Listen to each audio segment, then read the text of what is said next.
The United States imports oil from Saudi Arabia, cars from Japan, TVs from Korea, and whiskey from Scotland.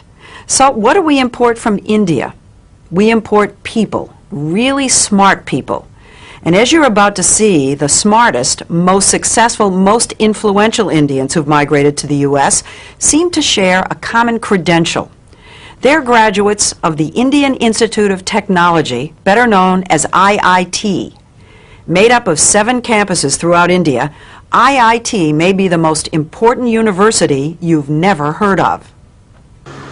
This is IIT Bombay. Put Harvard, MIT, and Princeton together, and you begin to get an idea of the status of this school in India. You compute the capacity of the column. IIT is dedicated to producing world-class chemical, electrical, and computer engineers. And then you plug this back in and you with a curriculum that may be the most rigorous in the world. Just outside the campus gates, the slums, congestion, and chaos of Bombay are overwhelming. Inside, it's quiet and uncrowded, and by Indian standards, very well equipped. Getting here is the fervent dream of nearly every schoolboy. With a population of over 1 billion people in India, competition to get into the IITs is ferocious. Last year, 178,000 high school seniors took the entrance exam called the JEE. Just over 3,500 were accepted, or less than 2%. Compare that with Harvard, say, which accepts about 10% of its applicants. The IITs probably are the hardest school in the world to get into. In the whole world. To the best of my knowledge. Vinod Khosla got into IIT about 30 years ago. After graduating, he came to the U.S., co-founded Sun Microsystems, and became one of Silicon Valley's most important venture capitalists. He's one of thousands of IIT graduates who've made it big in the U.S. How significant would you say the impact of IIT graduates has been on the American technology revolution? It's far greater than most people realize. Microsoft, Intel, PCs, Sun Microsystems, you name it. I can't imagine a major area where Indian IIT engineers haven't played a leading role. Leading role? A leading role, and of course the American consumer in the American business, in the end, is the beneficiary of that. It isn't just high tech. The head of the giant consulting firm McKinsey & Company is an IIT grad. So is the vice chairman of Citigroup and the former CEO of U.S. Airways. Fortune 500 headhunters are always on the lookout for that IIT degree. They are favored over almost anybody else. If you're a WASP walking in for a job, you wouldn't have as much pre-assigned credibility as you do if you're an engineer from IIT. 90% of IIT students are male, and the young men we met in Bombay know they're hot commodities. The American companies love the kids from IIT. Thank goodness. That's what we heard. That's what we heard too. After I leave IIT Bombay, I hope to get a good job. So it can be a ticket to another way of life. Yes. Yeah, definitely. And a ticket out of India. How many of you think that you're going to end up in the United States? For a while, I think all of us would be there. Maybe at for some work. stage. At some stage. That's not the way it was supposed to be. I want my country to be strong. Nehru, India's first prime minister, created IIT 50 years ago, just after independence, to train the scientists and engineers he knew the nation would need to move from medieval to modern. He never imagined India would be supplying brain power to the whole world. Would you say that IIT graduates are India's most valuable export? Yes, undoubtedly. N. Ram, one of India's leading journalists, says that because the stakes are so high, a kid starts preparing early. Age 7, 8, 10. By the 10 you know whether you're made for it or not. This is the truth or not? And at least half of these 10-year-olds told us they think they're made for it. Not food? Yes. But just standing out in school won't be enough. Two valences to the other. At about 16, they enroll in a prep class where they're drilled for the IIT entrance exam. There are even pre-dawn tutoring classes. 4:30 to about 8, they're grilled, and then they go to school, Regular school. regular school. 4:30 to 8 a.m. Yes. Are you saying they do that every day? Yes, every day for that period. 2 years. Particularly 2 years. Classes 11 and 12, you do nothing but study. And parents hover and push and fret. I normally stay up all night and study for my exams. So during this preparation, my mother never used to let me prepare my own cup of tea. So if you stayed up all night, she stayed up all night to make your stay up tea? with me, yeah. After years of preparation, the day they and their families believe will make or break the future finally arrives. On the day of the exam, my dad, my mom, and my younger brother, they all accompanied me to the center. I said, okay, now you can leave. I'll come home on my own. But I was literally amazed when I came back out of the center and see my parents and brother still waiting for me outside the center. How many hours? It was close to 6 hours. 6 hours of testing, then an excruciating month-long wait for the results. They put them up on the web and you can call Phone, them you up, can call and them. after 10 days you get a letter. So But it's on the web so everybody knows. Yeah. Yeah. You never get your marks. You just Nobody get your knows. all India rank. You just get your rank. Rank, so you first, second, third in the country. Right. Yeah. So it goes from So 1 to everybody 1 to knows. 3,000 roughly. So if you were 2,999, everybody knows. Everybody knows, and you're considered really lucky.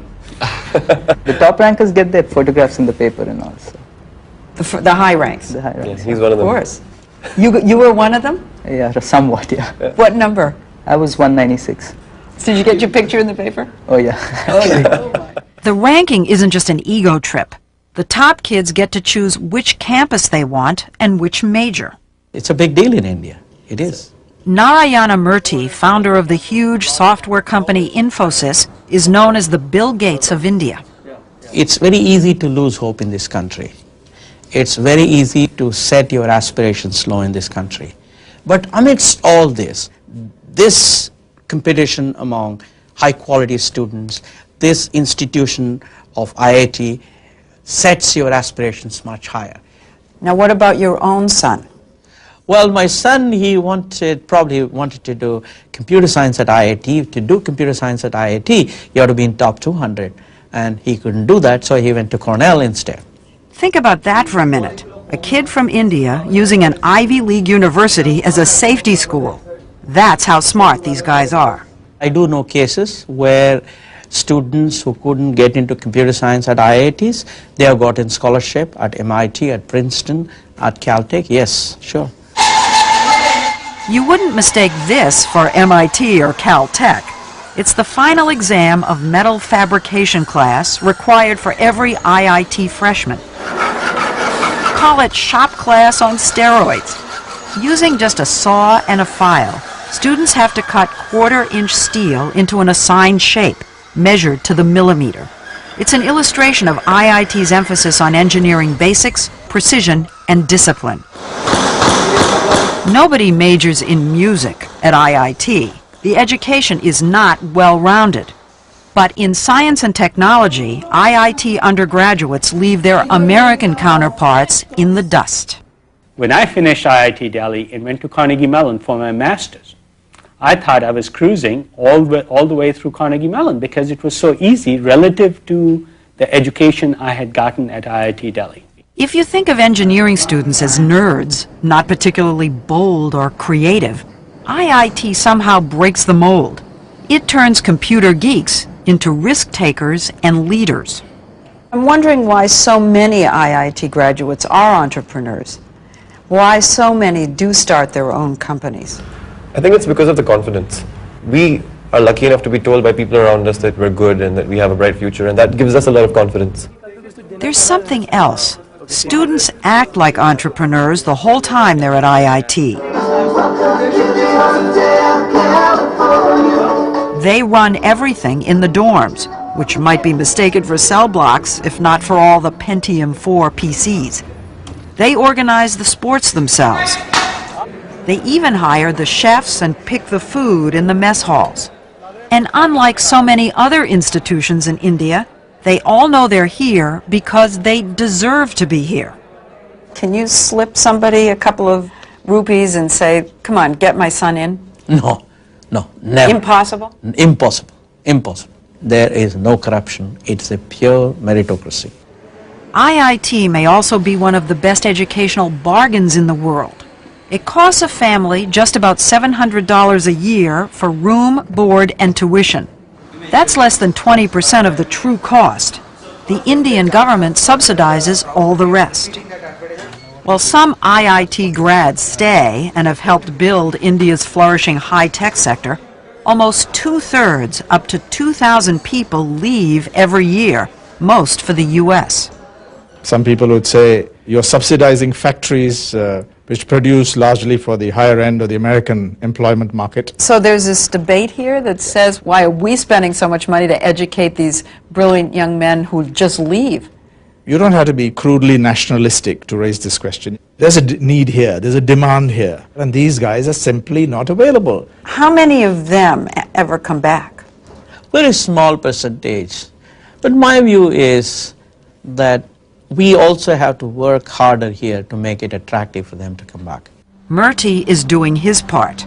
His software company, Infosys, hires about 150 IIT graduates every year to stay and work in India. He says the brain drain doesn't worry him. Sure, Nehru wanted all these young men and women to contribute to the success of India, and they are contributing to the success of India in some way, because today the respect for the Indian professional is much higher in the United States than what it was in the 50s. But does that translate into investment money coming into India? Some of these people who have reached the higher echelons in the corporate world in the US, they have persuaded their corporations to start operations in India, whether it's Texas Instruments, whether it's General Electric, whether it's Citibank. So it does mean investment back here? Oh yes, it does mean. I have no question that India now is benefiting significantly from the cycling of knowledge, the back and forth, no question about it. And individual IIT grads are sending lots of money back home too.